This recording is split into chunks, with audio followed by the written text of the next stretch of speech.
I'm here today to tell you my story.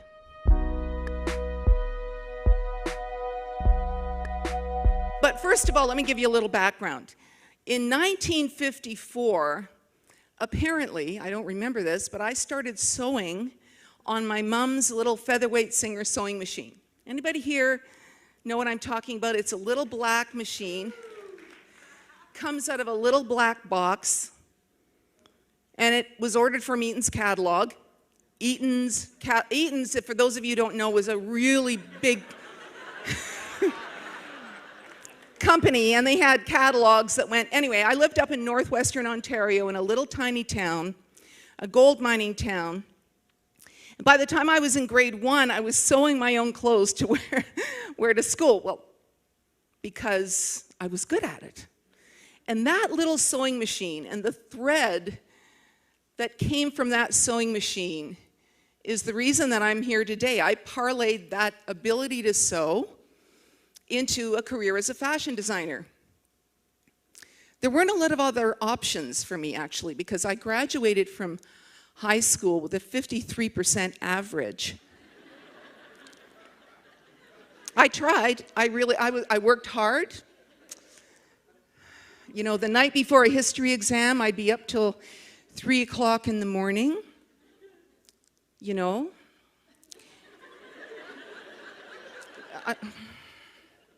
Making an outfit to wear to the exam. Yes. That long hallway was just like a runway to me. In 1974, I started Linda Lundstrom Limited in a 2-bedroom apartment at Oakwood and St. Clair. Okay, imagine. Just go to Oakwood, just a little west of Oakwood. And I was in a second floor of a fourplex, and I made a great big sign that said Linda Lundstrom Limited, and then I put my phone number on it.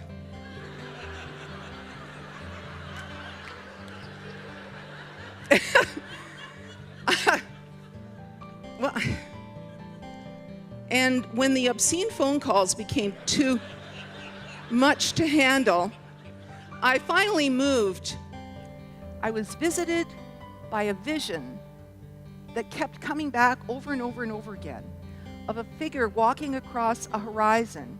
Actually, she was walking this way, walking across a horizon, and the color of her, and the garment had fur here, a pointed hood, and the color of the garment changed with the color of the sun, the sky behind her. And it was a parka. Well, we all grew up wearing parkas, didn't we? But I thought, is this going to solve my cash flow problem in May and June? So I called up a retailer and I said, what do you take delivery of in May and June? And they said, well, we really like to get our winter coats in nice and early. There was the answer to my failure to meet the demands of my bank. Here I am, I've got this wildly successful product. We're selling thousands of them all over North America. I have a husband that's joined me in the company. I have 2 beautiful daughters, Moshe and Sophie. It's 1994. I'm winning awards. I have 3 honorary doctorates. And you know, that imposter syndrome, when I was going up to accept my award, I kept thinking, geez, I hope they didn't check my marks in high school. I even won an award for mental health in the workplace. And that was just when I had my nervous breakdown. I had 150 employees. I had 3 corporately owned stores. We were selling to 400 retailers throughout North America. And one day I went to my doctor to find out why I didn't feel well.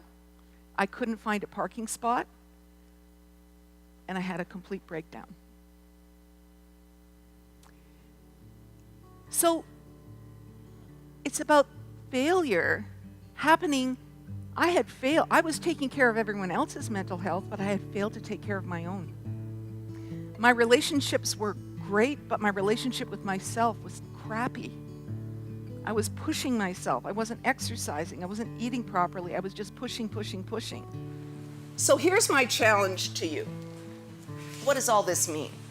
You're perfect in all your imperfections. That everything you've been given is a gift. And your relationship with yourself is a very, very important one. And if you can look at yourself in the mirror without judging, then I believe that that's where your true beauty will emerge from. Everything is a gift. Your relationship with yourself is the most important relationship that there is. And beauty is in the eye of the beholder, and you are the beholder. I was so nervous about what to wear tonight. Anybody else nervous about what to wear tonight? Well, how'd you like to be me? But anyway, I chose this because it's a great place to put all my medals. And what do you think? Does it look okay? I made it myself. Whether you're a business person or an employer or a human being that wants to evolve in this lifetime, you must know about the Truth and Reconciliation calls to action. You hopefully will find ways to incorporate them into your life, your work, your business, because this is a very, very important development in our country. And trust me, this has been a sleeping giant that is not going to be asleep much longer, and that is the rage and anger and desire and wanting that the First Nations people of this country have to be respected, celebrated, and recognized as the people who were the hosts when all the rest of us came here and our forefathers came here. Does anybody here have a project that you've got going that you want to realize? Somebody got anything here? What about you? You don't want to do anything different than no big projects? You do. Okay. So how long is it going to take? 6 months. 6 months. Okay, and it's a done deal. Okay, so what I'm asking, are you worried about how it's going to happen? Thinking about it? Planning it? Yeah, okay. So what I want you to do is I want you to imagine that it's happened and you're having the party to celebrate. Don't worry about how it happened. Yeah, so how are you going to celebrate? Lots of really good wine. Wine? Yeah. What are you going to eat?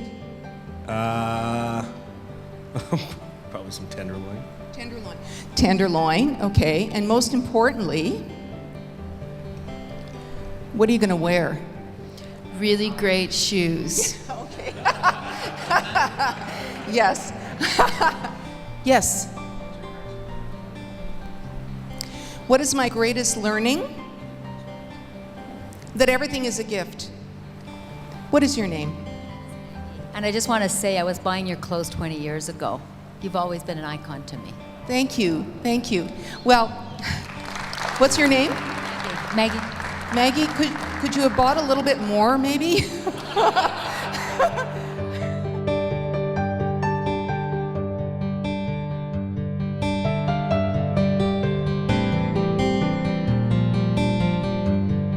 Linda was very honest, and I enjoyed her honesty. She poured her heart out, very emotional. Yeah, she's spectacular. I mean, she just laid it out there, and it was great to see somebody so genuine and being willing to share her story. So it was awesome. It was an inspiration to me. Thoroughly enjoyable. She shared her passion. I learned something. I was inspired. It's a great evening. Rare to see someone speak from the heart about everything, and it was great. Thank you. Thanks, Linda. It was very brave, and it took a lot of courage to give us your inside stories. Very quickly, she trusted us. She shared confidential information she hasn't shared with anybody else, and connect with the audience very quickly as a result of that. Linda is real, and Linda is there. Moved me. Thank you. Linda, I just want to say thank you. Your courage inspired me. I went through a similar situation, and the ability for you to it's not how you fall, but how quickly you get up inspired me as well. So, thank you.